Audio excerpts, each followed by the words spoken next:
ओम शांति। आदि रत्न इस पुस्तक में आज हम पढ़ेंगे झाड़ के बारे में विचार मंथन। इस विषय पर दादा विश्वरत्न अपने अनुभव इस प्रकार बताते हैं। चलिए आज हम इसे पढ़ते हैं। एक सीधी लाइन लगाई, ये धरनी है। फिर ऊपर से नीचे धरनी तक 2 लाइनें लगाई, यह तना है। फिर उस तने के 4 बराबर भाग किए। ये 4 युग है। सतयुग और त्रेता के बाद द्वापर से इब्राहिम द्वारा इस्लाम धर्म की स्थापना होती है। तो तने के 2 भाग छोड़कर उसके बाईं ओर एक डाल निकाली। उसके बाद उस डाल की शाखाएं प्रशाखाएं भी दिखाई। उस डाल पर लिख दिया इब्राहिम का इस्लाम धर्म। अब सोचा कि दूसरी डाल दाईं ओर निकालनी चाहिए। अगर दूसरा डाल भी बाईं ओर ही निकालता हो तो बैलेंस नहीं रहेगा, झाड़ ही गिर जाएगा। इसलिए दूसरी डाल दाईं ओर होनी चाहिए। और यह भी सोचा कि बौद्ध धर्म इस्लाम धर्म के 250 वर्ष के बाद में स्थापन होता है, तो बौद्ध धर्म की डाल थोड़ी ऊपर करके बनानी चाहिए। ऐसे ऐसे अंदर विचार आते रहे। ऐसे विचार करके दूसरी डाल दाईं ओर निकाली और उस पर लिख दिया बुद्ध द्वारा बौद्ध धर्म। अब सोचने लगा कि लेफ्ट अर्थात वेस्ट और राइट अर्थात ईस्ट। इसके बाद नंबर है क्राइस्ट का, यह वेस्ट में है। तो लेफ्ट साइड में डाल निकालकर उस पर लिखा क्राइस्ट का क्रिश्चियन धर्म। फिर नंबर है सनातन धर्म का, तो वह डाल निकाली। फिर मुस्लिम धर्म की डाल निकाली। फिर गुरु नानक साहब के सिख धर्म की डाल निकाली। फिर देखा कि लेफ़्ट राइट अर्थात वेस्ट ईस्ट नंबरवार धर्म आते गए। जैसे बाबा ने झाड़ का ज्ञान समझाया था उसी अनुसार ही बिल्कुल नंबर पर डाल आते गए। फिर छोटी छोटी डालियाँ आदि निकाली। फिर बाहर से एक गोल लाइन लगाई। उसके बीच में डालों के आसपास पत्ते निकाले। तो देखा धरनी से इतना ऊंचा मोटा सा अच्छा झाड़ दिखाई पड़ रहा था। वह पेंसिल से बनाया हुआ झाड़ ही बाबा के पास ले आया और बाबा को सुनाया कि बाबा ऐसे बनाया है। डाल के आगे पत्ते नहीं बनाए, क्योंकि लिखत भी लिखनी है और डाल भी ऐसे ही सीधे बनाए हैं। बाबा ने कहा बिल्कुल ही ठीक है, यह तो समझाने के लिए है, ऐसे ही होना चाहिए। अब इस पर बाबा का मंथन चलने लगा। बुद्धि बाबा की, अंगुली मेरी चलने लगी। फिर तो बाबा रोज़ डायरेक्शन देते रहे, उसी अनुसार ही मैं बनाता रहा। बाबा ने कहा कि इसमें तुमने 4 युग तो बनाए हैं, लेकिन 5वां युग कहाँ है? मैंने कहा बाबा अभी बना कर ले आता हूँ। फिर झाड़ के नीचे थोड़ी जगह रखकर उसमें जड़ें बना दी कि यह संगम युग है। फिर बाबा के पास ले आया। बाबा ने कहा हाँ ठीक है, अब इस जगह में बाबा ब्रह्मा का चित्र बना दो। मैंने कहा हाँ बाबा, बना कर ले आता हूँ। तो वहाँ तने के नीचे संगम युग में ब्रह्मा बाबा का चित्र अर्थात पेंसिल से बनाकर फिर बाबा के पास लेकर आया। बाबा ने कहा हाँ ठीक है। फिर बाबा ने थोड़ा सोचने के बाद कहा हमारा तो प्रवृत्ति मार्ग है, इसीलिए यह संगम युग में ब्रह्मा बाबा के साथ मम्मा का चित्र भी बनाओ। मैंने कहा हाँ बाबा, बना कर ले आता हूँ। फिर बाबा का चित्र जो बीच में बनाया था उसको रबर से मिटाकर बाबा और मम्मा दोनों का चित्र बीच में बना दिया। फिर बाबा के पास लेकर आया। बाबा ने कहा हाँ ठीक है। सोचते सोचते बाबा ने फिर कहा मम्मा बाबा कहने वाले कौन? बच्चे ही तो मम्मा बाबा कहेंगे, इसलिए यहाँ बच्चों के भी चित्र बनाओ। मैंने कहा हाँ बाबा, बनाता हूँ।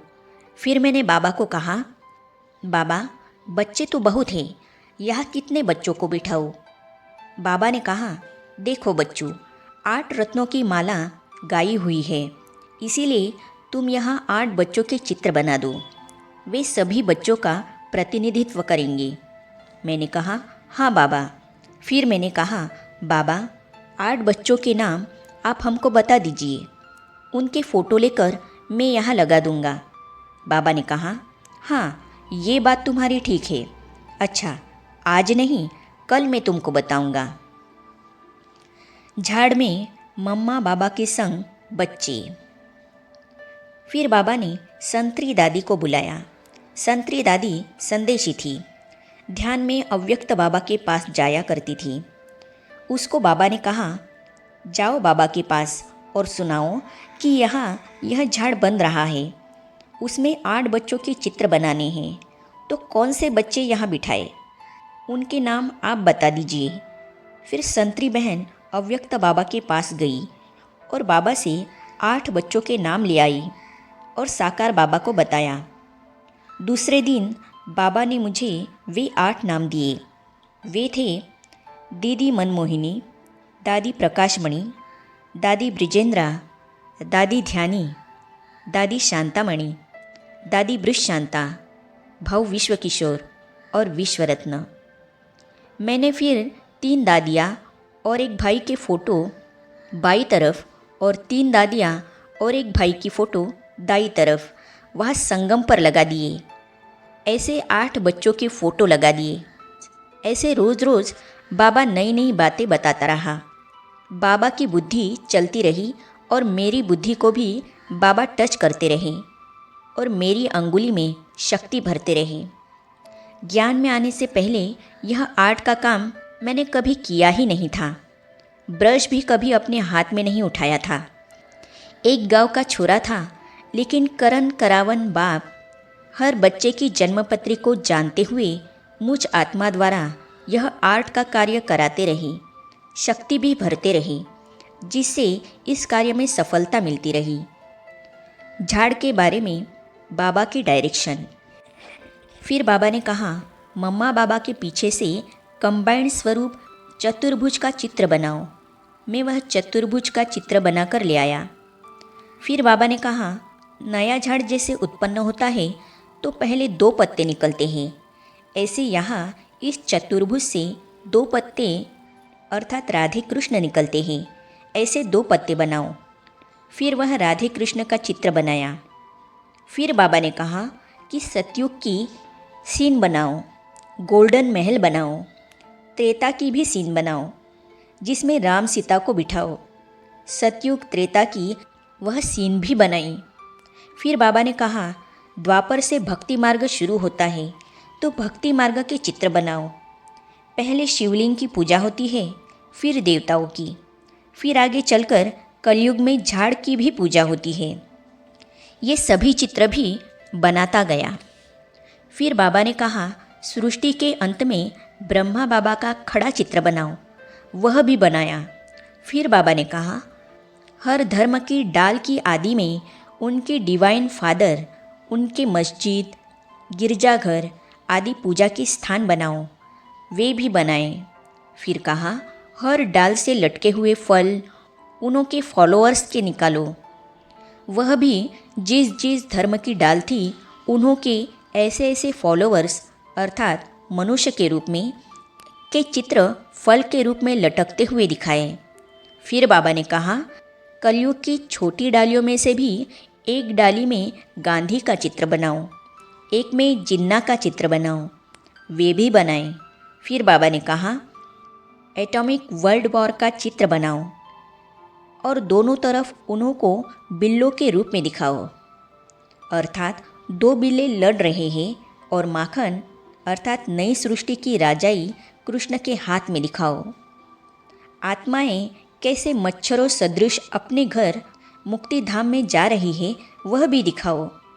प्राकृतिक आपदाएं और गृह युद्ध आदि सब दिखाओ। तो ये सभी चित्र भी बनाए। वर्ल्ड वॉर में बिल्लों के रूप में एक तरफ रूजवेल्ट का चित्र बनाया और दूसरी तरफ स्टालिन का चित्र बनाया, क्योंकि उन दिनों में एक दूसरे के सामने यही थे। झाड़ के चित्र के दोनों तरफ इसके समझाने की लिखत भी लिखी गई। ऐसे 1 मास तक झाड़ के चित्र में सुधार होता रहा। प्यारे बाबा मुझको डायरेक्शंस देते रहे और मैं उस अनुसार झाड़ का चित्र बनाता गया। आगे अपने अनुभवों में दादा विश्वरत्न कहते हैं, मम्मा ने सब सुविधाएं प्रदान की। झाड़ डिपार्टमेंट बन गया और चक्र के चित्र का डिज़ाइन।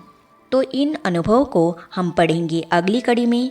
तो ये जानने और पढ़ने के लिए इस चैनल को सब्सक्राइब करने के साथ ही साइड में जो बेल आइकॉन है उसे भी क्लिक कीजिए, ताकि आने वाली सभी वीडियो और अब तक की सारी वीडियो आप तक पहुंचती रहेगी। ओम शांति।